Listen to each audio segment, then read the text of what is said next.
Right, so hopefully everyone can hear me now.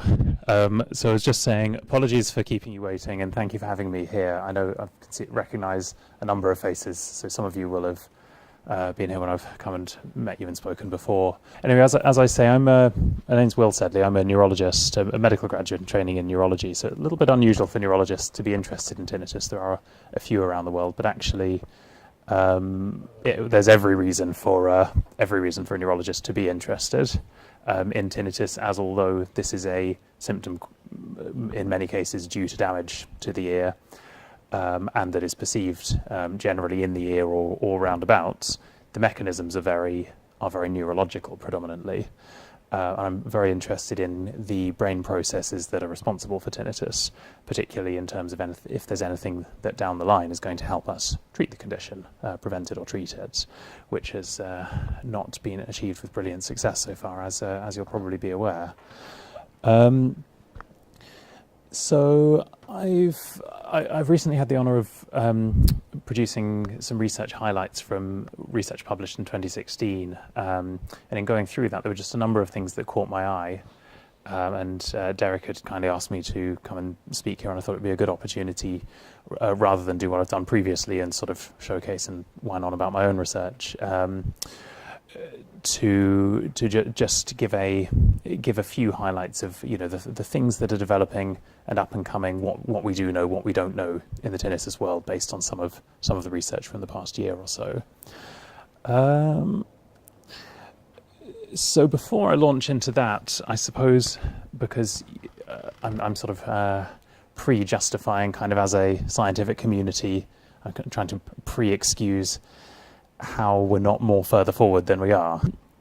So the first thing, I'd like to start by just coming into why tinnitus is so difficult to study, because there have been a great many studies into tinnitus. It's not a lack of money, effort, people involved at all.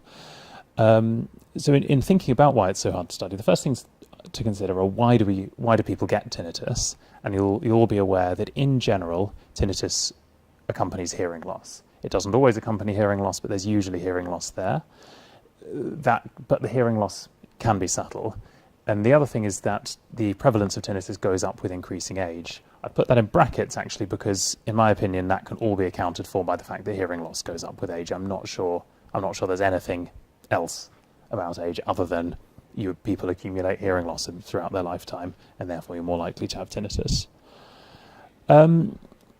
But in terms of how we can measure tinnitus, so in humans, what you can do, if you look at the tick there, you can do non-invasive brain scans like MRI, that's an MRI scanner at the top. You can use EEG in the bottom right, that's brainwave measurements, popping little electrical sensors on the head. You can even use the magnetic equivalent, which is similar, just 10 or 100 times more expensive, magnetoencephalography, which sounds very fancy there. But what you can't do is what in this cartoon is showing that animal researchers from various fields are doing, which is actually make recordings directly from exactly where you want in the brain and measure individual brain cells and get that sort of fine resolution. That is by and large not possible in humans. You need a very willing volunteer for that kind of thing. I am joking. We can't we can't do that even if I have had people offering. In animals, you can make, ethics permitting and treated in the right way and with a decent scientific question, you can make whatever measurement you like from wherever you like in their brain. But the big contentious issue is figuring out whether an animal has tinnitus or not. And I'll come on to this a bit more. But you'll all know that it's, I think it's probably safe to say that just about everyone in the room has tinnitus, and as humans, we're equipped to say, I experience this sound, it sounds like a sound, no one else can hear it and make sense of that, and we can be pretty confident with one another that we're talking about something similar and we experience tinnitus. But actually get a bit further than that, what does it sound like, how loud is it, what do you compare it to, how is its behavior over time, how do you really compare this to external sounds? All of that, even in very intelligent, articulate people, becomes tricky. In animals, in mice and rats, forget about that. We're still at the stage of figuring, is the animal hearing anything at all when it shouldn't be, or when it should be, if tinnitus is the desired effect. So I've kind of grouped the research highlights from the past year into 4 categories. And the first one, I'll start with the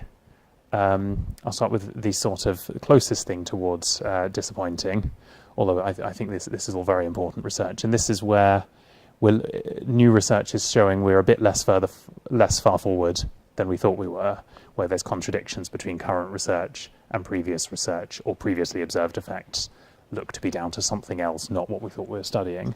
And then come into, again, this how important the relationship between hearing loss and tinnitus is, and how we need to really properly understand and account for this before we can move forward in the research field, and also the advances that have been made over the past year in addressing this, and then some other advances in animal models, and then a few other bits I've lumped together, changes occurring in the brain's hearing pathway and wider parts of the brain as well. So there's a few things I'd like to talk about in terms of steps backward or contradictions to previous research, and well, you can see them listed here. I'll crack on through these. So one of these is there's been a lot of interest in firing rates. So nerves in our brain, they fire. Sound hits our ears, that triggers some activity. The nerve cells that respond to sounds at that frequency fire, and it's logical to think that if for some reason in people who go on to experience tinnitus, those nerve cells fire faster or fire more avidly, that tinnitus will be experienced or tinnitus will be louder. And there are some quite elegant, simple in a way, but quite elegant models saying that if you damage certain parts, if you damage certain frequencies in your ear, in the cochlea, then the brain cells that those activate higher up, the nerve cells they activate, lose some of their normal input. But nerve cells like to maintain their level of input. This is homeostasis, which many of you will be familiar with, maintaining a balance. And they become more sensitive. They turn up the gain or the volume dial, and that's what's happening. That's what's happening in this cartoon here. In the top row, you've got damaged. This is a hair cell in the cochlea. And this is a normal situation. This wave 1, this is a very early response to sound in the auditory nerve. Wave 5 is much higher up in the midbrain, and the dashed lines are just showing that it's hitting the dashed lines. These responses are normal, and you've got this response gain, this volume dial turned up low. And in the bottom line, you can see some of these coloured bits on the left. These nerve fibres are damaged, so the initial response is smaller. And the thought was actually therefore the brain just turns up the gain so it can maintain the same overall level of activity, and by the time you get up to these responses in the midbrain, on the bottom right here, you're back to hitting the blue lines, whereas before the response wasn't as big. So it's compensating. And in doing so, because every system has noise, that's random, spontaneous firing of cells, if you turn up the gain on that, everyone's thought, well, hey presto, maybe that's what's causing tinnitus. Not a complete answer in itself, but I think a very important part of what's going on.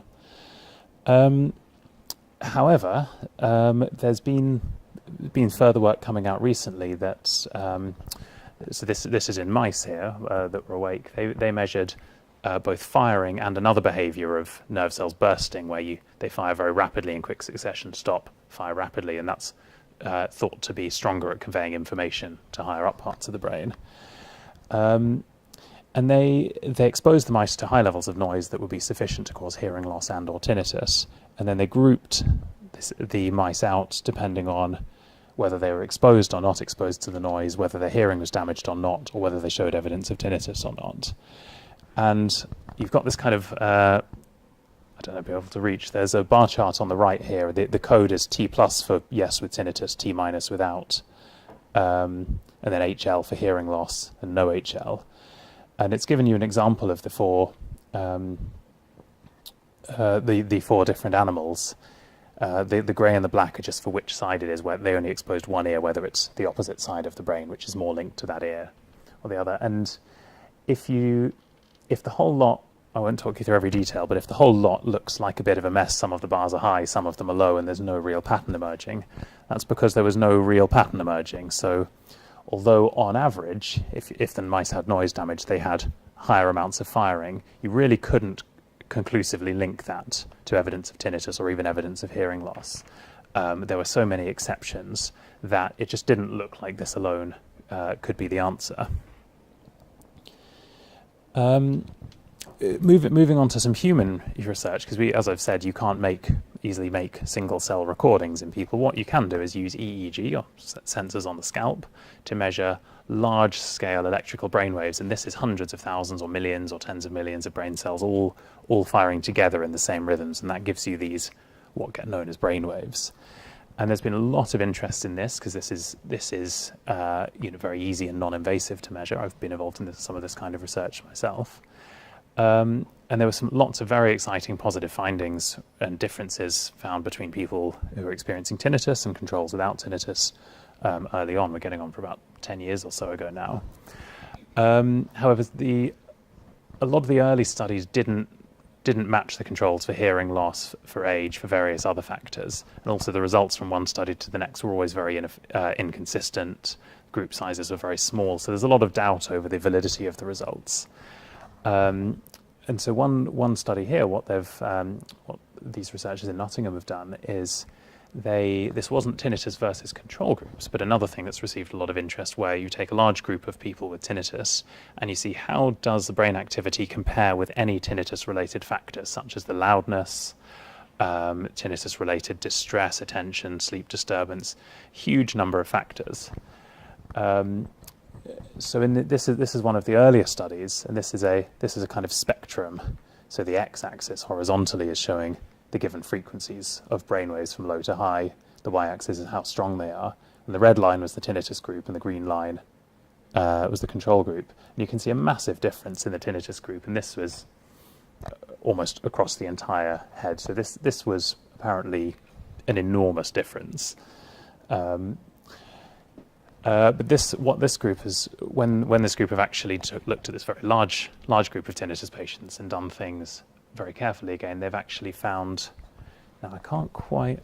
I wonder if we can see the pointer. If I. Sorry. Do you want to get closer? Yeah. So that might be handy. So this is a sort of correlation square. So this is a list of every factor they looked at, and everything from here to here are different aspects of tinnitus. They used a lot of different questionnaires. And the colour scale, red is a strong correlation, blue is a negative correlation. And by and large, you can see all the tinnitus variables and factors generally correlate very well with each other. And then what you have here is brain activity. So tinnitus variables correlate very well with tinnitus variables. Brain activity correlates very well with brain activity. Brain activity just doesn't seem to correlate at all with tinnitus variables. Now, I should add the caveat that this is a very crude measure. This is total brain activity just measured indiscriminately across the whole scalp. So it doesn't by any means preclude that more subtle, targeted measures of brain activity in specific key regions are irrelevant. They almost undoubtedly are very relevant. But it's kind of thrown out of the window this idea that there's this massive, large-scale, huge fundamental alteration of brain activity with tinnitus even in the resting states. In fact, it looks like that's been a bit of a red herring in the past. Another thing that's received loads of attention is tinnitus associated with actual physical changes in brain structure? Are there parts of the brain that are overdeveloped or underdeveloped that either lead to tinnitus or as a consequence of tinnitus that accrues over time? And this is some results from the first study of structural brain state changes in tinnitus. I think this was about 2006, I think. And this is just showing a region that apparently in the tinnitus group was underdeveloped, and another little relay station in the hearing pathway that was overdeveloped. And a lot of theories have been built on this. But over the years, various groups have looked at this, and none of them can ever find results that agree with each other. It's all a little bit contentious. And the research coming out this year is still sort of equally divisive. So there's two studies that caught my eye just to highlight things. So this study looked at how structure in the brain changes with increasing duration of tinnitus. They didn't find correlates of anything else, and they showed a little bit of a brain decrease in this tiny spot here, sort of a little bit less grey matter, or a little bit less thickness, and a little bit more thickness around here. But another group looked at brain changes with age in a tinnitus population, and they found no changes attributable to tinnitus. But when you look at correlates of age, unsurprisingly, there are enormous changes. Every coloured area is changes here, all over the brain, which include these tiny little spots coming out. So I just put these here to highlight that actually we're probably just seeing slight residual effects of age and other confounding factors that haven't been fully controlled of. And it only takes a tiny little bit of this to sneak through to give you this kind of result. So again, brain structure itself doesn't obviously have the answers.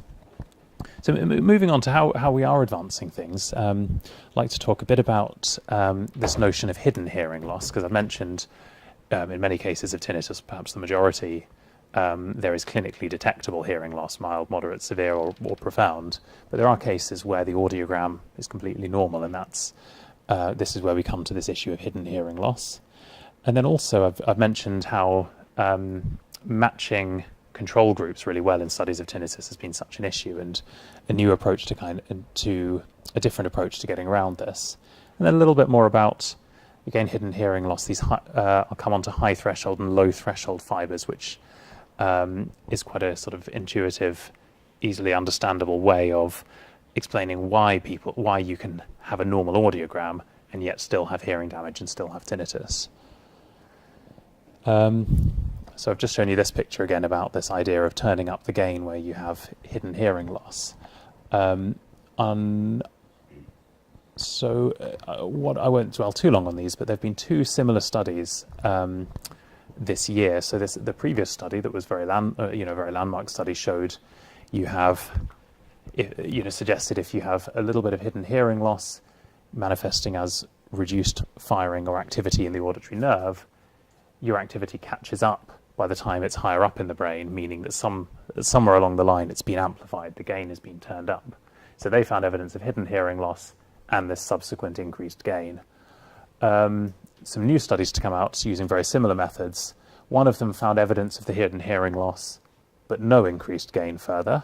And another one found no evidence of the hidden hearing loss or the extra gain, and found that the tinnitus group were basically similar to the control group. So whatever's going on, we need to sort of accept it's not quite as straightforward as we thought. Another research group has done something I thought was quite interesting, because certainly when myself or just about any other researchers wanted to compare groups of people with tinnitus to controls, we'd go out and recruit a group of people with tinnitus, go out and recruit some people without tinnitus, try and match the hearing in some way, either by selecting people with audiograms that match, or just by crossing your fingers and hoping it balances out, or whatever. But this group of Gillies and colleagues, what they've done is they've just recruited one big group of people. They've advertised, do you have symptoms of hearing loss? Do you struggle to hear people over noise or anything? They've got everybody in, measured their hearing, confirmed the degree of hearing loss, and at that point, then they've also asked them about recreational noise exposure at work, work noise exposure, everything like that. And then they've said, do you experience tinnitus? And separated out those who do and those who don't. But tinnitus was never part of the initial recruitment process, so shouldn't have biased the results at all. And they actually found that there was no difference in hearing between the people who did and didn't get tinnitus. So there wasn't anything, because a lot of people had thought in the past maybe that there's something about the exact shape of the hearing loss or the degree of hearing loss that means you get tinnitus or you don't, but it wasn't obviously borne out in this. Actually, the profiles of hearing loss were really exactly the same. So any differences in hidden hearing loss and things like that may well just be down to how we've gone about the recruitment process. They did find that the tinnitus group had very slightly more in their history of noise overexposure based on questionnaires and their listening behaviours, concert going and things, but by and large things are pretty similar. So I'll come on to this issue of low and high threshold auditory nerve fibers. So nerve fibers, these are just nerve cells that connect the hair cells that measure vibrations in the ear to your brain and relay the information. When they're activated by sound vibrations, they fire. You can think of it as having two types. Here they've called them low and high SR, but you can think of them. I tend to think of them as low threshold and high threshold. And the threshold is how much sound there needs to be to make these nerve cells fire. The low threshold ones don't take much sound to activate them. They activate very easily, and they're active a lot of the time. And these are what are assessed when you have if you go to ENT or audiology. This is what is being assessed by your audiogram. You're in a quiet environment where generally very few of your cells are firing. The quietest sound you can possibly hear is played, and the low threshold, very sensitive fibers pick this up, and you report whether you hear the sound or not. But you also have high threshold fibers that actually take very loud sounds to activate them. And these are important because if you're in a noisy environment, your low threshold, very sensitive fibers are just firing all the time, and they become useless. What you need is less sensitive ones to hear what stands out above the background noise. Now, you might think intuitively that because they're not very sensitive, it takes a loud sound even to activate them at all. You might think, oh, these are really robust. These are surely very strong fibers that are very difficult to damage through noise. But actually, because, thinking back in evolutionary terms, we're not exposed to loud sounds for long periods of time naturally. In today's society, we often are, but not, back in nature, we generally weren't. And these cells are not designed to be active for long periods of time, and they exhaust and die if they're overstimulated for too long very easily. So they can actually be the most sensitive ones to damage sometimes, although both kinds are sensitive to noise damage.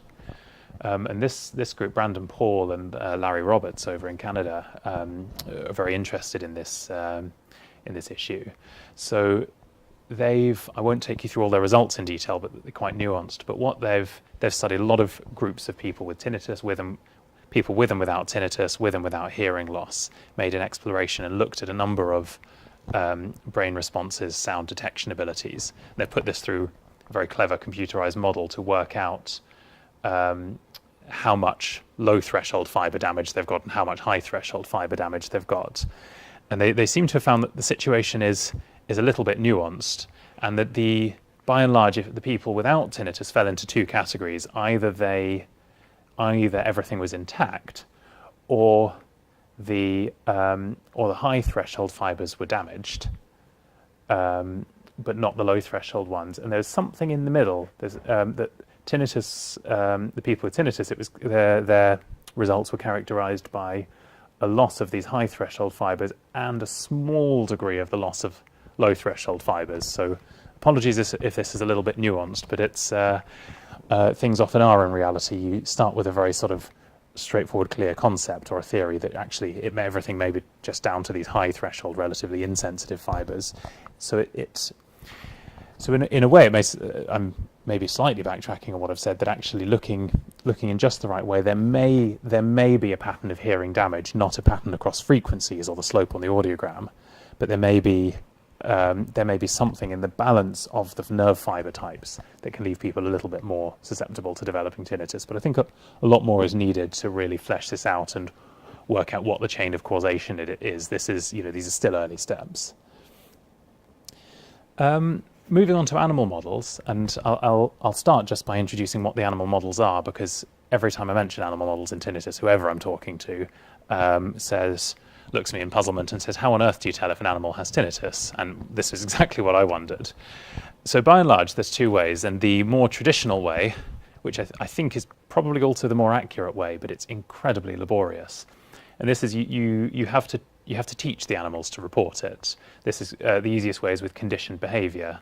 So over a very long period of time, you can present sounds that resemble what you think the tinnitus is going to go on to sound like when you cause it.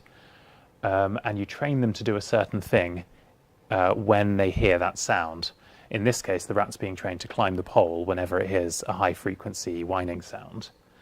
But there's other ones where they have to drink or not drink or eat or not eat at particular times. I think in this one these might even be electric wires across the ground, and if it doesn't climb the pole, it's going to get a shock or something. It all seems a little bit cruel.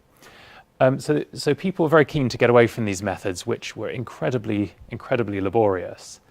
And a few years ago, Jeremy Turner and colleagues over in America, they came up with a very conceptually nice, very straightforward method that doesn't require any training.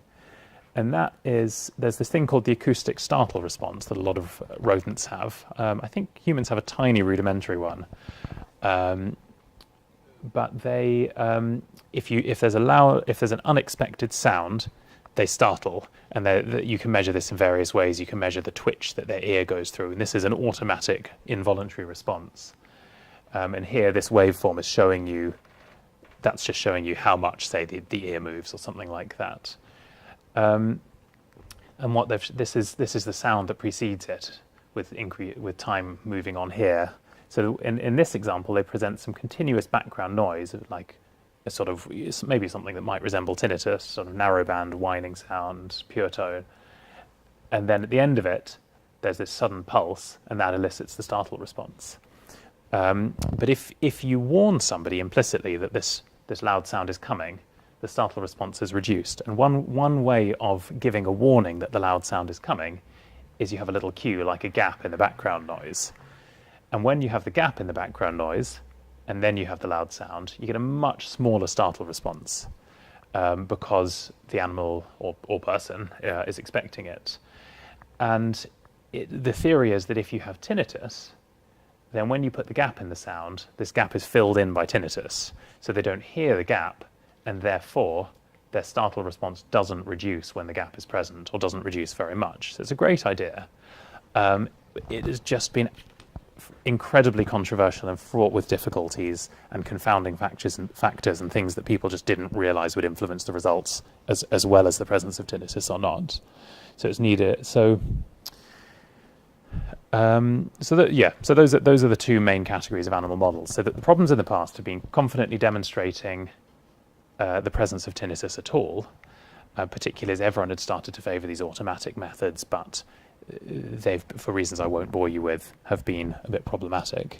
And then also for ensuring that other factors such as the hearing damage or the way you induce tinnitus and everything else were exactly equivalent between the animals. It's no good just saying, well, here's 20 mice, we're going to cause hearing damage to half of them and see what their brain activity looks like compared to the 10 that we didn't.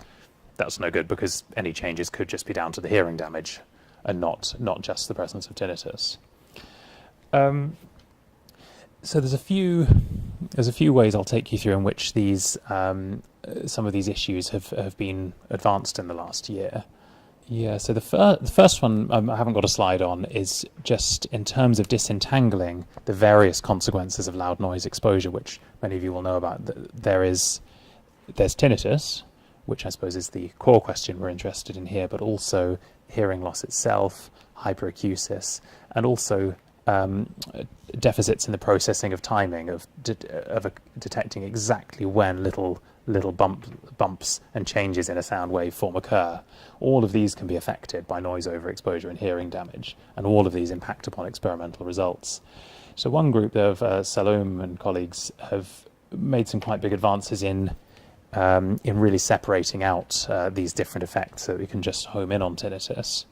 Another group, Jeremy Turner and his colleagues who first came up with this model, they've used a refined version, and they've experimented with a number of different noise overexposure protocols in rats to try and elicit tinnitus. And so it's not beautifully clear here, but what you can see is this is 110 decibels, 116, 120. So each of these blocks, the sounds are getting louder and louder, and this is the sound that they were exposed to. And then within each, you've got sort of 30 minutes of exposure, 60, 120, and then again 30, 60, 2 hours, etc. And then these three groups of bars, they're just showing what behaviourally or perceptually happened to the rats that they exposed in this way. And interestingly, this blue group is the percentage of them that showed evidence of tinnitus.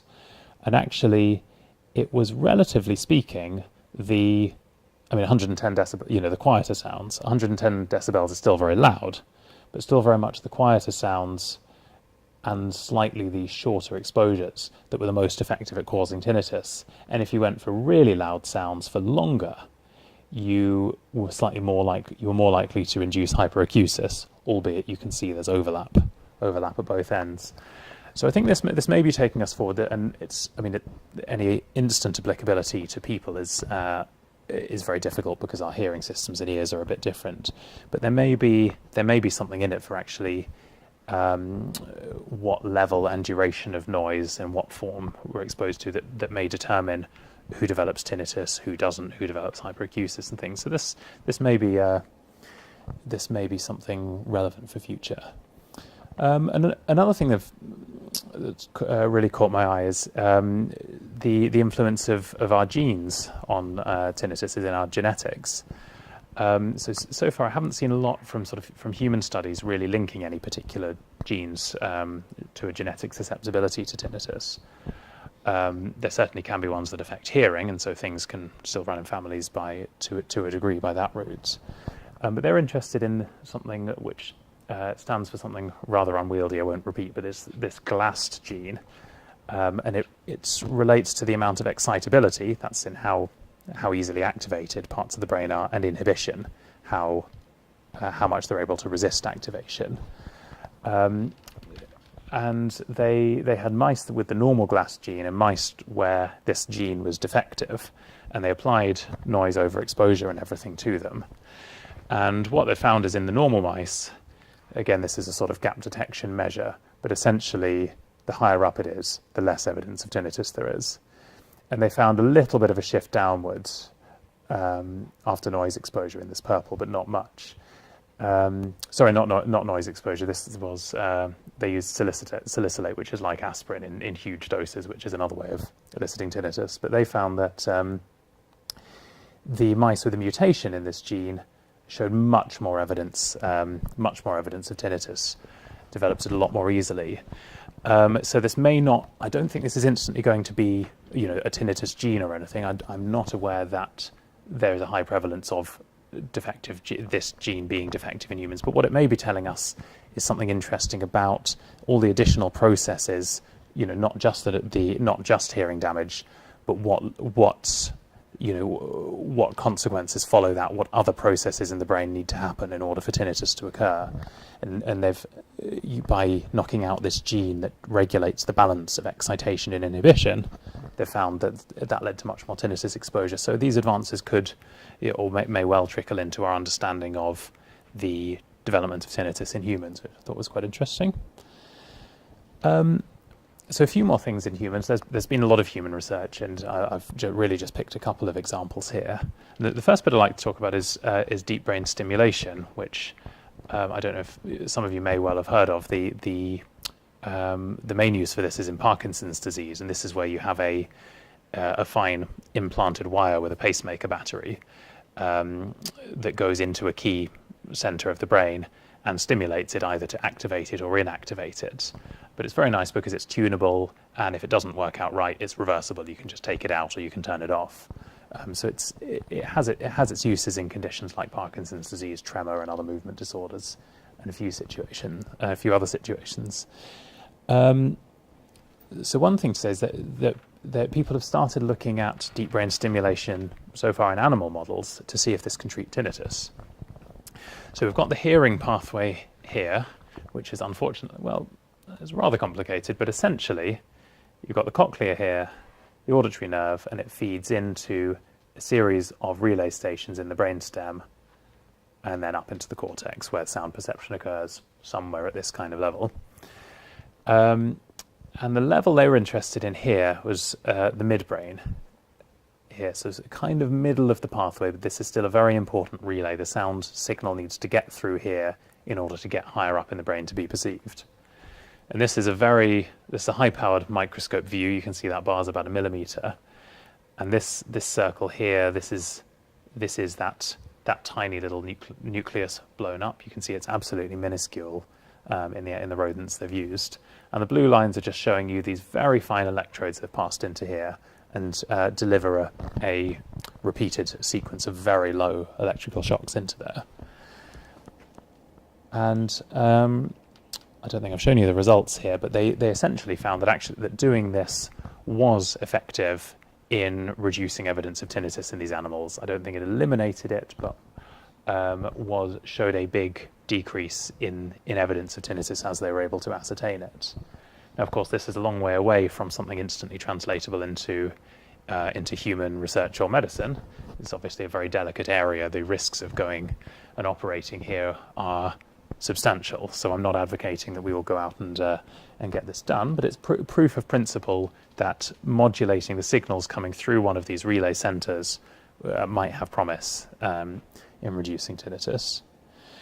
Now, in humans, I've mentioned, no one's getting deep brain stimulation for tinnitus because it's unproven. It's very high risk and very too early to start such things. But people are getting deep brain stimulation of other brain centers for Parkinson's disease mainly. They actually stimulate the basal ganglia, which is a movement center miles away from anything to do with hearing, anything directly to do with hearing. But nonetheless, I think some people had anecdotally said, "Oh, since I've had my deep brain stimulator on, my tinnitus is better," which has led some researchers to say, well, actually, is there something reproducible to this? So they took a load of people with Parkinson's disease. I think it was about over 400, and we all know tinnitus is extremely common. So about 61 of these had tinnitus before the deep brain stimulator went in. And through some questionnaires, asking them about symptoms going back to before the stimulator were in, which averaged about 4 years ago, they established who had tinnitus back then, and then what the tinnitus was like then, and then how it is now, and then had a control group of Parkinson's patients without tinnitus, but matched were fairly similar in other groups, and got them to rate whether they had tinnitus, how that was about 4 years ago, and the present situation. And looked at measures like tinnitus handicap inventory and visual analog scores, how loud it was and everything.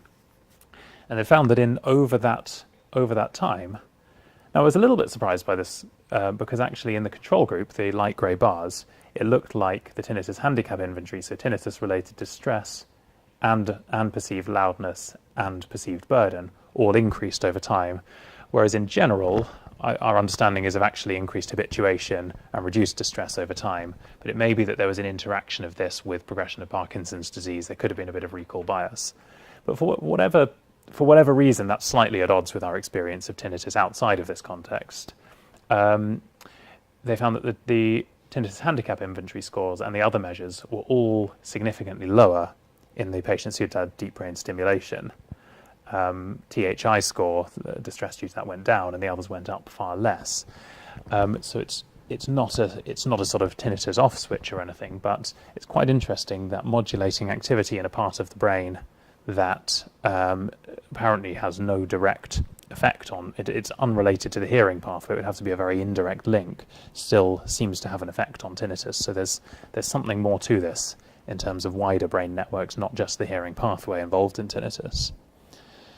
And on the note of, I won't say too much about wider brain networks, but one thing that caught my eye on that note is this is an EEG study where they measured brainwaves on the scalp, but they used some clever mathematical algorithms to work out where the signals in the scalp were originating from in the brain, and they've mapped everything onto these blown up brain images. So this is the outer surface of the brain, here and here, and the inner surface of the brain, kind of in the midline, here and here. And the colours are showing where there are significant differences between their tinnitus patient group and healthy controls. And they found that, quite, not too surprisingly, that actually when you compare the tinnitus patients who have minor hearing loss or not, or a mild to moderate hearing loss compared to controls with normal hearing and no tinnitus, the patients with tinnitus and a bit of hearing loss have more activity here, and you'll have to take my word for it that this is approximately in the auditory cortex, so the sort of higher hearing center in the brain. But this, when there was severe hearing loss, they didn't find that, and they actually found that the main difference was here, which is in one of the memory centres of the brain. And this particular group have been pushing a theory for a few years now that that tinnitus may emerge via a different route depending on how much hearing loss you have. That if you have a little bit of hearing loss, it kind of still manages to come in through the auditory pathway, and if you have a lot, then the auditory cortex, the hearing part of the brain, is almost deprived of some of its normal input that it has to retrieve it from memory and from other sources. I have my own views on this that are probably beyond the scope of this talk. I think it's a nice idea, though, and they do seem to be coming up with some findings, at least with their methodology, that do support that. But certainly, there's not a clear one-size-fits-all, and that actually it is an interesting notion to think that depending on the degree of hearing loss, the route by which tinnitus is generated might be different, because that may have important implications for understanding and even treatment down the line, depending on what the options are.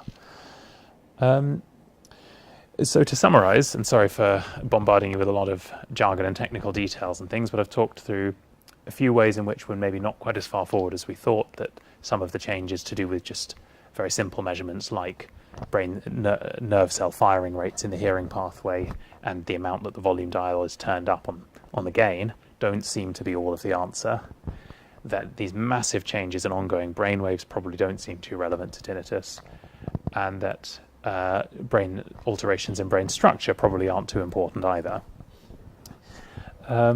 And then we've talked a bit about the relationship between hearing loss and tinnitus and how it's probably much more subtle and nuanced than any of us had appreciated before. And then some of the introduced animal models, ones where you with conditioned behaviour, all these automatic startle response-based methods, and how there have been some advances in making these more robust and separating out hearing loss, tinnitus, hyperacusis, in determining what patterns of noise exposure actually lead to tinnitus. And a little bit about genes and gene products and how those affected. And then we've talked a bit about the deep brain stimulation inside and outside of the hearing pathway and the effects that may have on tinnitus. Touched a little bit upon just reminding ourselves that it's not just the hearing pathway, but wider brain networks that may influence the development of tinnitus and its characteristics as well.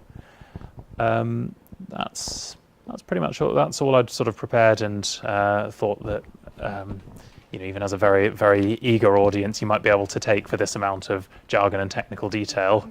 So I'll leave it there for anything I've pre-rehearsed to say, and then I don't know whether anyone's got comments, questions, or anything like. Yeah.